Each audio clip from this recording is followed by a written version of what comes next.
नमस्कार। प्रस्तुत है आज का चिंतन। मनुष्य 3 हिस्सों में बटा हुआ है: चिंतन, चरित्र और व्यवहार। शरीर और मन को मिलाकर यही प्रयोजन पूरे करने पड़ते हैं। इन क्षेत्रों को साफ सुथरा रहना चाहिए। इनमें से एक में भी विकृतियों का समावेश नहीं होने देना चाहिए। जहाँ भी गड़बड़ी दिख पड़े वहाँ बुहारी लगाना चाहिए और जो कचरा दिख पड़े उसे कूड़े के ढेरों में पटकना चाहिए। शासन की तरह ही धर्मतंत्र का भी महत्व है। शासन भौतिक जगत की प्रत्यक्ष कठिनाइयों को संभालता है और उत्पादन नियमन की व्यवस्था करता है। इसके अतिरिक्त भी अन्य पक्ष हैं जो इससे भी अधिक महत्वपूर्ण है। वह है व्यक्तित्व का निखार और समाज का भावनात्मक अभ्युदय। इस दिशा में आवश्यक प्रगति होने के लिए त्रिविध क्रांतियों के रूप में भी विवेचना की जा सकती है: बौद्धिक क्रांति, नैतिक क्रांति और सामाजिक क्रांति। वे दिशाधाराएं हैं जिनसे व्यक्ति की प्रतिभा, प्रामाणिकता निखरती है और समाज का सर्वतोमुखी उत्कर्ष होता है। व्यक्ति और समाज की मध्यवर्ती इकाई है परिवार। यह भी अपना सुनियोजन चाहता है। व्यक्ति, परिवार और समाज तीनों ही पक्ष अपना कर्तव्य दायित्व कैसे पालें, हिल मिलकर कैसे रहें, एक दूसरे को आगे बढ़ाने, ऊंचा उठाने में किस प्रकार सहायक सिद्ध हों, इसकी भावना उत्पन्न करना और विधि प्रयोग बताना धर्मतंत्र का काम है। श्रद्धा, प्रज्ञा और निष्ठा उसी के सहारे उत्पन्न होती है और सुदृढ़ बनती है। बौद्धिक क्रांति के अंतर्गत चिंतन की अवांछनीयताओं का उन्मूलन आता है। मनोविकारों की सुविस्तृत श्रृंखला इसी स्तर की होती है जिसमें से प्रत्येक को खोजा जाना चाहिए और एक एक करके निकाल फेंकने में जुट जाना चाहिए। भय, चिंता, कृपणता, भीरुता, अनगढ़ महत्वाकांक्षा, ईर्ष्या, निराशा आदि ऐसी ही मानसिक विकृतियां हैं जिनके रहते कोई चैन से नहीं बैठ सकता। शमशान में के प्रेत पिशाच की तरह स्वयं डरता और दूसरों को डराता रहता है, स्वयं जलता और दूसरों को जलाता है। मानसिक उद्वेग शारीरिक रोगों में परिणत होते हैं। मेधा बुद्धि पर बुरा असर डालती है, सनकें बनाकर अर्धविक्षिप्त जैसी मन स्थिति बना देती है। ऐसा व्यक्ति सदा दिग्भ्रांत रहता है, उन बातों को सोचता है जिन्हें नहीं सोचा जाना चाहिए। चिंतन का प्रभाव चरित्र पर पड़ता है। चरित्र निष्ठा ही नैतिकता है। नीतिवान और चरित्रवान एक ही स्थिति के दो नाम हैं। कर्तव्य उत्तरदायित्व का निर्वाह, सज्जनता का अवधारण, शिष्टाचार अनुशासन का परिपालन, इन्हीं का संगम समन्वय चरित्र कहलाता है। उसके निर्मल निष्कलंक होने पर व्यक्तित्व प्रामाणिक परिष्कृत होता है। उस पर विश्वास किया और सहयोग दिया जाता है। इन्हें प्राप्त करने पर किसी का भी प्रगति की दिशा में चलना स्वाभाविक है। नीति विरुद्ध आचरण करने वाले मर्यादाएं तोड़ते और वर्जनाओं का व्यतिरेक करने वाले छल कपट रचते और दुष्ट कर्मों में लिप्त रहते हैं। ऐसों को प्रथम आक्रमण में थोड़ा लाभ मिल भी सकता है, पर अंततः विश्वास खो बैठने पर इतना घाटे में रहते हैं जिसकी पूर्ति किसी भी प्रकार नहीं हो सकती। जिसने चरित्र खोया, समझना चाहिए उसने सब कुछ खो दिया।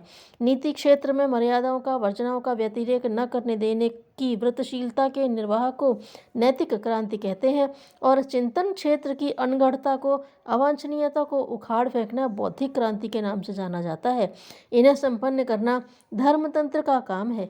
शासन इसके लिए कानून की छोटी छोटी मर्यादाओं में ही आंशिक रूप से किसी को प्रतिबंधित कर सकता है, अन्यथा मौलिक नागरिक अधिकारों की दुहाई देकर प्रत्यक्ष या परोक्ष रूप में कुछ भी करते रह सकता है।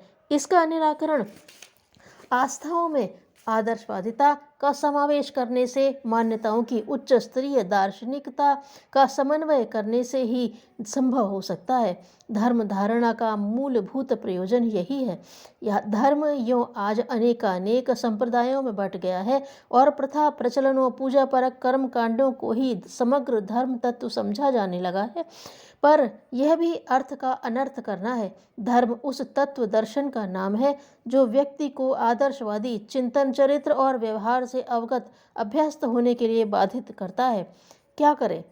व्यक्तित्व का कार्य क्षेत्र एक कदम बढ़ाने पर परिवार को अपनी परिधि में लपेटता है और दूसरा कदम बढ़ने पर वह समूचे समाज पर छा जाता है। मनुष्य सामाजिक प्राणी है। उसका जन्म और परिपोषण परिवार में ही होता है।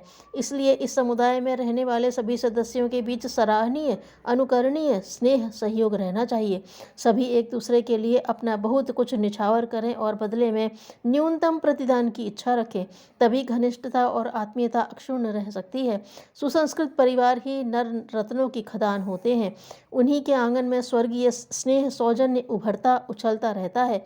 यह स्थिति उत्पन्न करना धर्मतंत्रों के प्रवचनों, शास्त्रों, पुराणों एवं कर्मकांडों को आधार मानकर प्रशिक्षण कार्य से ही संभव हो सकता है। व्यक्तित्व का विकसित रूप समाज है। समाज व्यक्ति को प्रभावित करता है और व्यक्ति समाज को। दोनों के बीच जितना अधिक सामंजस्य सौमनस्य होगा, उतना ही उपयुक्त वातावरण बनेगा। आदान प्रदान की नीति युक्त सिलसिला चलेगा। समाज में अनेक कुरीतियाँ, मूढ़ मान्यताएं, अनीतियाँ प्रचलित पाई जाती हैं। इसका कारण भी विवेक बुद्धि की दूरदर्शिता की, न्याय निष्ठा की कमी ही है। समाज में इस स्तर के दुष्कृत्यों को हटाया जाना ही उचित है। यह कार्य भी शासन क्षेत्र की परिधि में एक सीमा तक ही आता है। परमार्थ परायणता, न्याय निष्ठा, सेवा, सहायता की सत्व प्रवृत्तियां जब पनपती हैं, तब सामाजिक सुव्यवस्था के अक्षुण्ण रहने की स्थिति बनती है। इस आस्था को जगाने में धर्म की ही प्रधान भूमिका है और हो सकती है।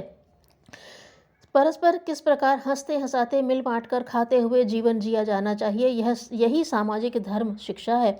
समझदारी, ईमानदारी, जिम्मेदारी और बहादुरी का ऐसा पाठ पढ़ाया जाए जिससे मनुष्य में देवत्व उभर सके और इसी धरती पर स्वर्ग का वातावरण बन सके।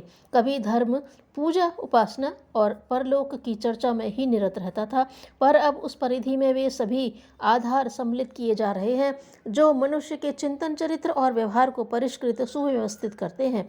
इस दृष्टि से धर्मोपदेशक ही नहीं, वरन वे साहित्यकार, कलाकार, लोकसेवी भी जो पुरोहित कहे जाते हैं, वे आदर्शवादी आस्थाओं को उभारने में अपने अपने ढंग से योगदान करें। धर्म धारणा एक उच्च स्तरीय प्रेरणा है जिससे मनुष्य स्वयं महान बनता है और अपने समीपवर्ती वातावरण में महानता का बीजारोपण करता है। पेड़ जड़ों की गहराई, मजबूती और खाद पानी सोखने की शक्ति के सहारे सुदृढ़ होता है और फलता फूलता है। मनुष्य की जड़ें उसकी आस्था भूमि अंतरात्मा में है। शुद्धता और महानता, अवगति और प्रगति वहीं सन्निहित रहती है। इसे सींचना, संजोना धर्म का दायित्व है। भौतिक क्षेत्र की संपदाओं का कितना ही महत्व क्यों न हो, वह अंतःकरण की विभूतिवान उत्कृष्टता से बढ़कर नहीं हो सकता। जो इस स्तर पर सुसंपन्न है, वही वस्तुतः प्रगतिशील है। राजनीतिक और आर्थिक क्रांतियों का वर्तमान क्रियाकलाप शासन द्वारा सुसंचालित बना रहेगा, ऐसी आशा की जानी चाहिए। साथ ही यह विश्वास भी संजोया जाना चाहिए कि राजतंत्र का पूरक धर्मतंत्र भी अपनी जिम्मेदारियां निभाने से पीछे न रहेगा।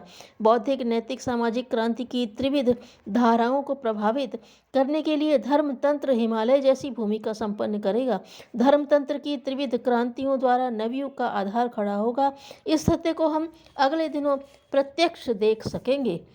जनमानस के परिष्कार पर ही प्रगति एवं समृद्धि निर्भर है। धन्यवाद।